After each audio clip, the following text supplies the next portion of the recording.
Resik-resik sumur desa sing ape digawe acara sedekah bumi. Halo Cam, balik meneh ning kontene Mbak Titin ya. Dina iki aku ape lunga resik-resik sumur. Iya ya Cah, resik-resik sumur desa sing ape digawe acara sedekah bumi iku lho.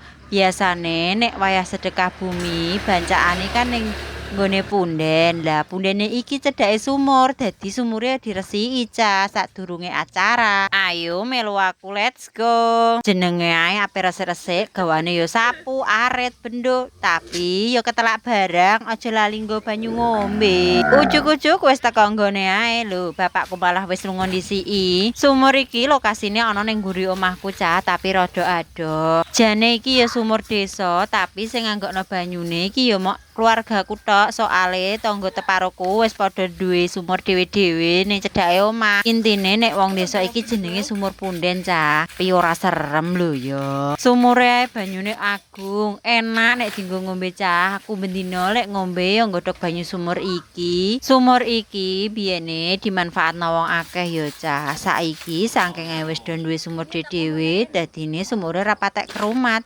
Krumate ya nek wayah ngene iki setahun pisan ape ana bancaan sedekah bumi. Piye Cah ning daerahmu ana apa ora acara sedekah bumian kaya nggonku ngene iki? Iki mang sing resik-resik mok aku karo bapakku tok ya Cah, dadi ora ana tangga teparo liyane. Padha sibuk dhewe-dhewe padha gawene. Lah nek aku yo ngrumangsani wong aku sing ngombe banyune. Dadi resik-resike yo ora mikir eri-erinan karo tanggane. Ya wis ya Cah, kegiatanku dina iki cukup semene ae. Engko sambung meneh ning video selanjutnya.